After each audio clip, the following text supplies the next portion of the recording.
Hello students. तो अब हम लोग अपने नेक्स्ट लिटरेरी डिवाइसेस की तरफ चलेंगे। ये आपका पार्ट 3 है। वो भी वीडियो बहुत लंबा हो गया था, ज्यादा अब हम नहीं देंगे, 2-3 और देंगे, जिसमें सबसे इंपॉर्टेंट तुम्हारा इमेजरी है। ठीक है, चलो इसको शुरू करते हैं। इमेजरी डिवाइस को, इमेजरी लिटरेरी डिवाइस को ये क्या करता है? ये क्रिएट करता है एनी सेंसरी इफेक्ट को क्रिएट करता है। सेंसरी मीन टू से व्हाट? सेंसरी मीन टू से हमारे सेंस ऑर्गन से के अकॉर्डिंग, है ना। तो सेंसरी इफेक्ट ये क्रिएट करता है, जैसे कि विजुअल देखने का, ऑडिटरी सुनने का, ऑल्फैक्टरी गस्टेटर, कैनेस्थेटिक। क्या इन सारे वर्ड्स को अगर नहीं भी लेते ये तुम्हारे से थोड़ा सा आउट ऑफ वो हो जाएगा, लेकिन कोई नहीं, कम से कम विजुअल और ऑडिटरी ये तो एकदम इंपॉर्टेंट है। विजुअल क्या होता है? देख के हम लोग अपने दिमाग में जैसे लगता है कि कोई चीज, कुछ चीजें दिख रहा है हमको, और उस तरीके से हम इमेज फॉर्मेशन अपने दिमाग में कर लेते हैं। ठीक है, तो उस तरीके देखते हैं एग्जाम्पल इसका।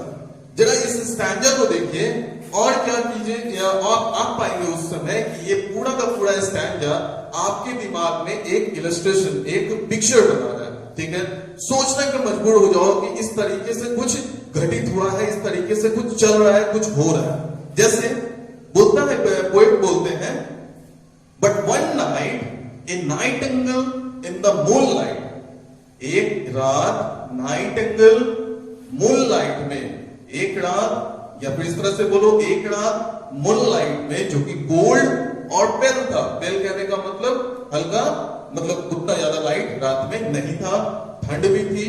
उस समय एक nightingale perched upon the sumac tree, sumac tree के ऊपर क्या करता है? पर्च करता है। पर्च करने का मतलब होता है बैठना या फिर वहां पे उतरना, तो वहां पे बैठता है।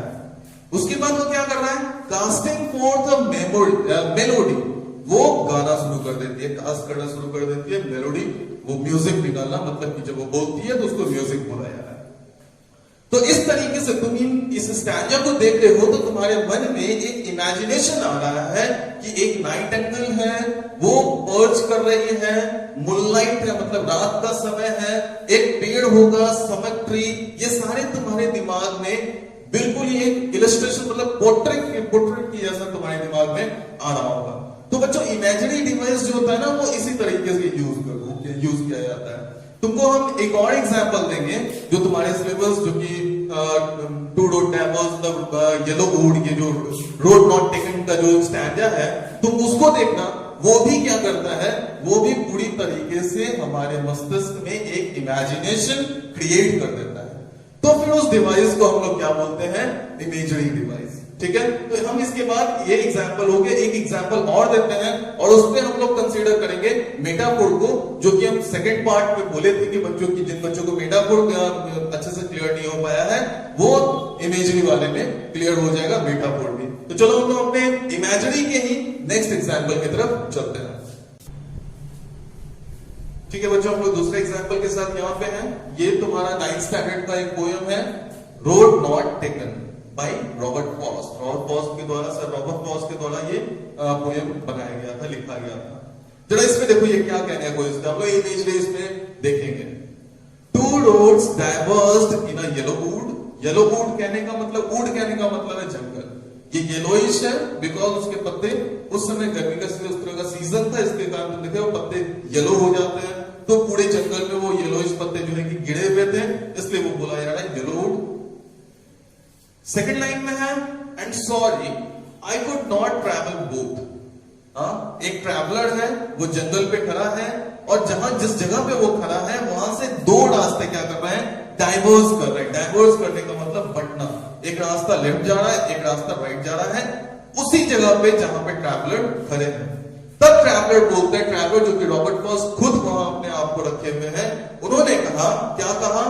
सॉरी, माफ करना, I could not travel both. कोई एक ट्रैवलर, कोई एक इंसान एक बार में दो रास्तों पे कैसे चल सकता है? वही रॉबर्ट फॉस्ट ने भी कहा कि sorry I could not travel both, मैं दोनों ही रास्ते पर नहीं चल सकता एक ही बार में।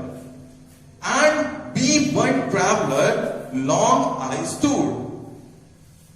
मैंने, चूंकि मैं एक ट्रैवलर था, यहां पे वो क्लियर कर रहे हैं कि वो ट्रैवलर जो कि फॉरेस्ट में खड़ा है, वो वुड में खड़ा है, वो खुद है, वो इस चीज को यहां थर्ड लाइन में क्लियर कर रहे हैं।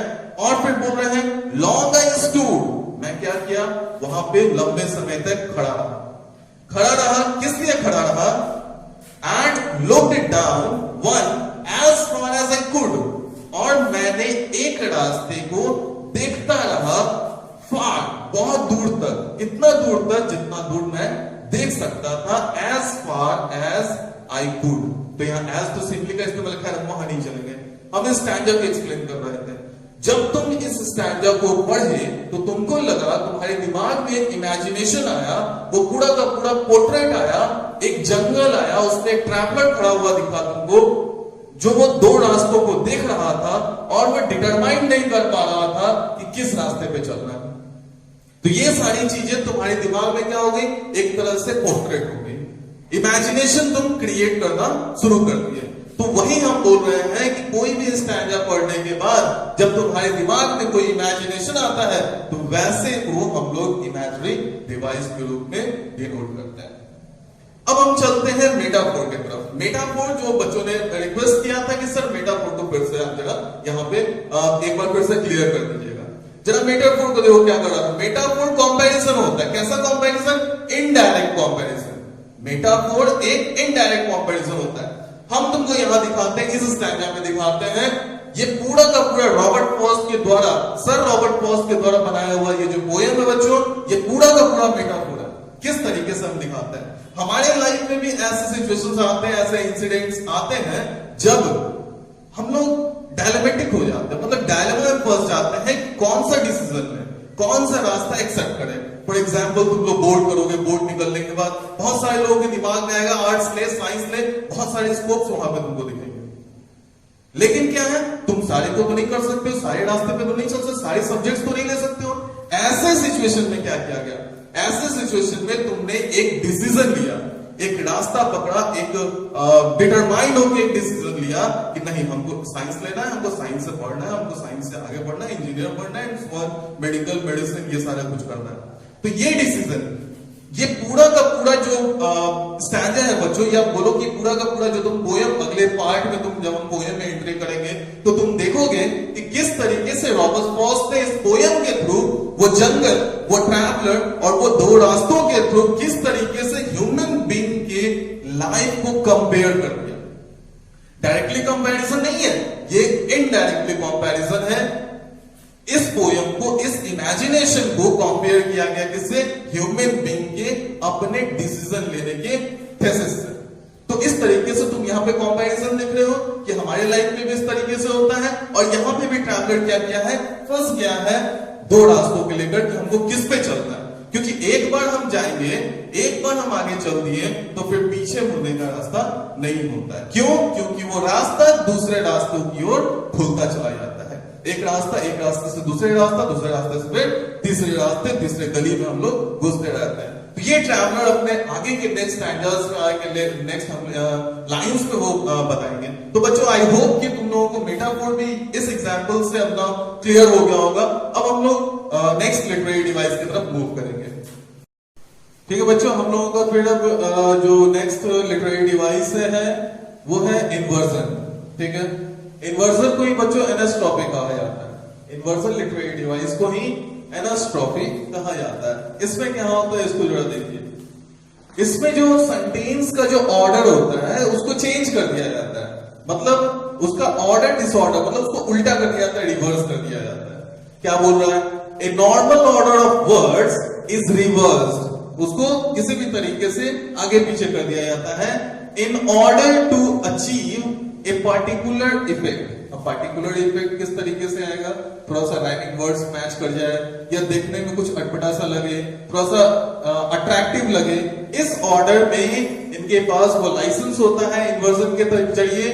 वो क्या करते हैं, जो वर्ड्स का ऑर्डर जो दिया गया है, जो सजेस्ट किया गया है, वो रिवर्स कर देते हैं। तब जाके बच्चों के सामने आता है वो पोएम, और बच्चे समझते हैं कि यार हमको तो समझ में ही नहीं आ रहा है कि क्या, क्योंकि सेंटेंस के वर्ड्स ऑर्डर में नहीं लगे होते हैं, पजल्ड रहते हैं, तो बच्चों को वो जो दिया हुआ जो स्टैंजा है वो समझ में नहीं आता है, दिया गया लाइन समझ में नहीं आता है, तो उसको रीऑर्डर करके फिर से समझना पड़ता है। ऐसा नहीं है कि वो सेंटेंस लिखा हुआ वो जो स्टैंजा वो या लाइन है वो गलत है। चलिए देखते हैं सबसे पहले एग्जाम्पल फर्स्ट।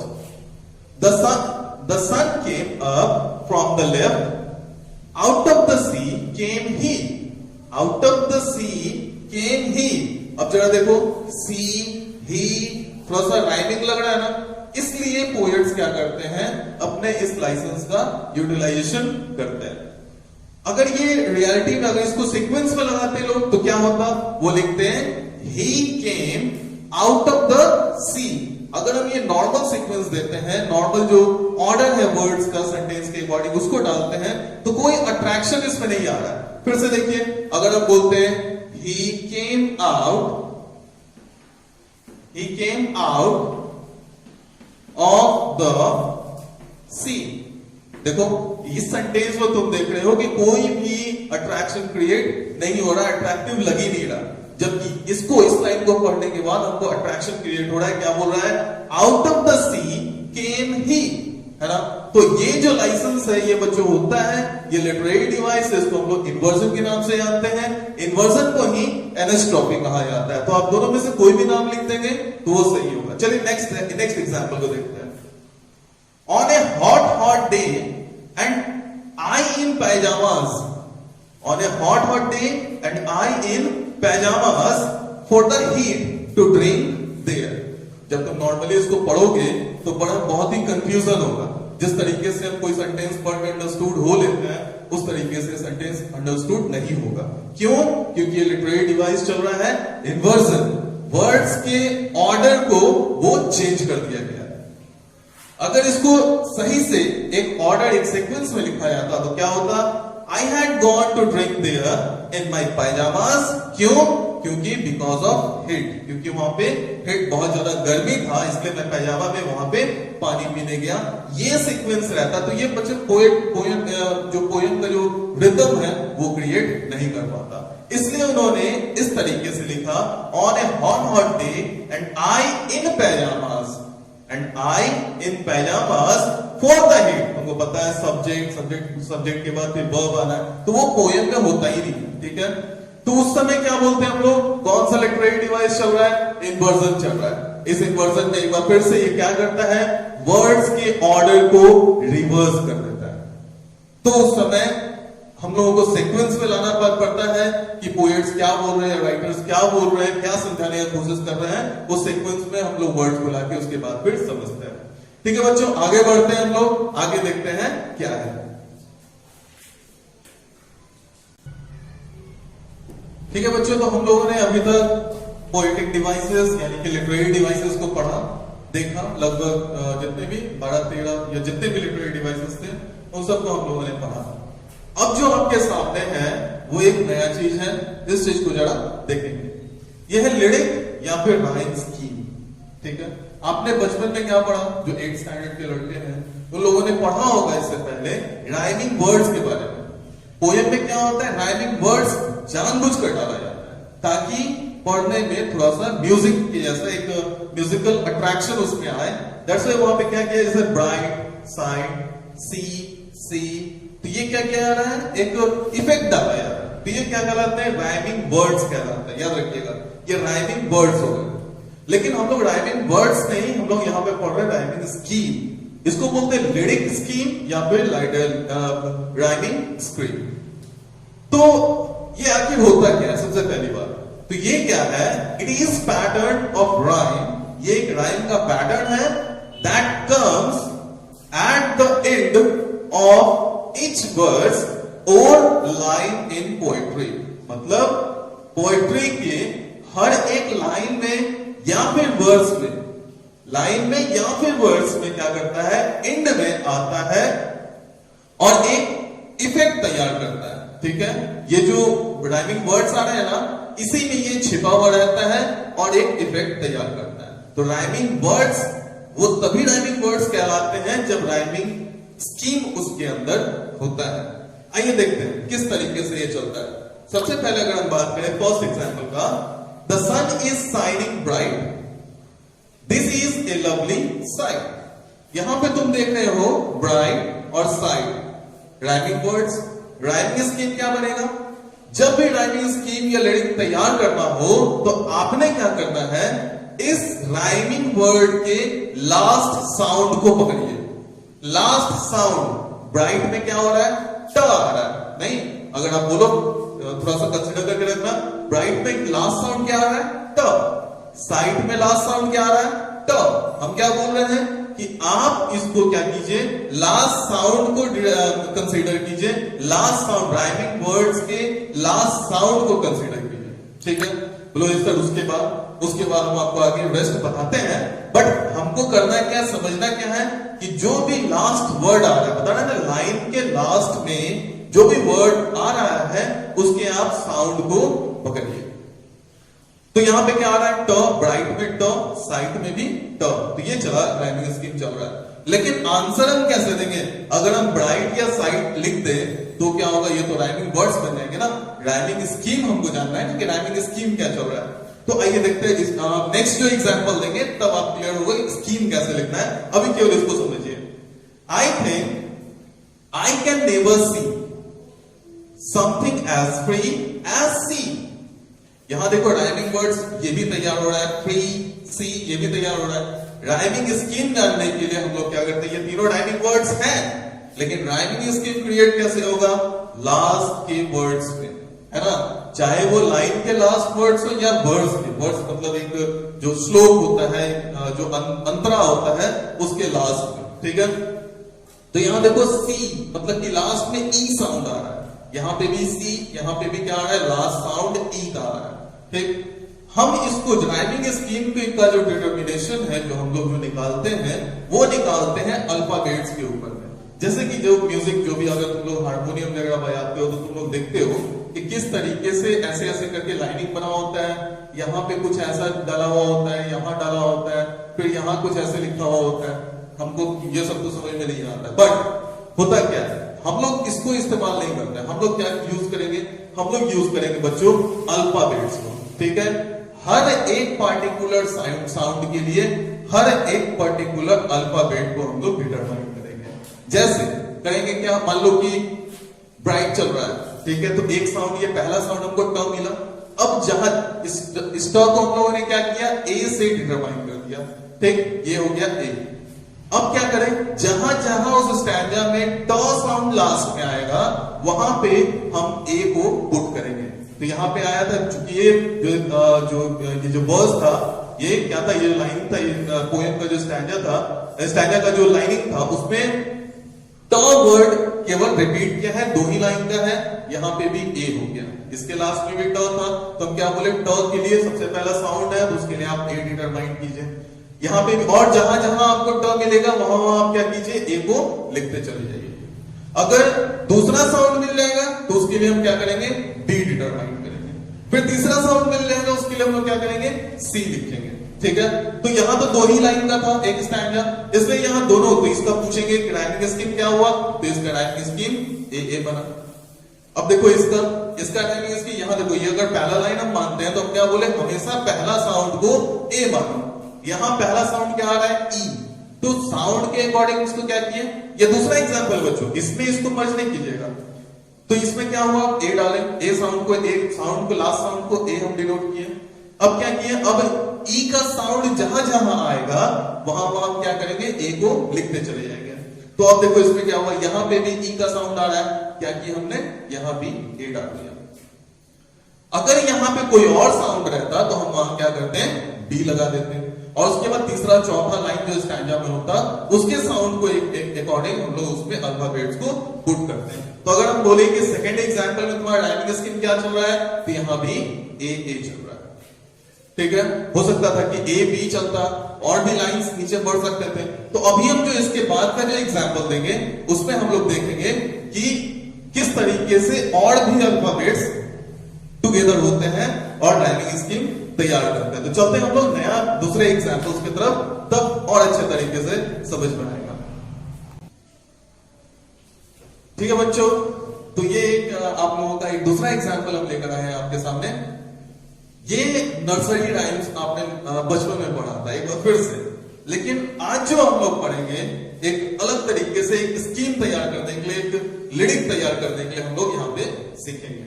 तो बच्चों जिनको इसके पहले वाला एग्जांपल अच्छे से समझ में आ गया था, तो आप पॉज करके आप सबसे पहले इसका लिरिक तैयार कर लो। अभी हम वैसे बता रहे हैं, फिर अपने जो तुमने बनाया है उसे क्या करोगे, चेक कर लो। और जिनको अभी तक समझ में नहीं आया है, यहां पे हम लोग देखेंगे कि स्कीम लिरिक कैसे तैयार होता है। तो आइए जरा देखते हैं हम क्या बोले। लास्ट राइमिंग वर्ड जो लास्ट में मूव कर रहा है उसके लास्ट साउंड को हम लोग कंसीडर करेंगे और उसके लिए हम एक पर्टिकुलर अल्फाबेट डिनोट करेंगे। आइए देखते हैं।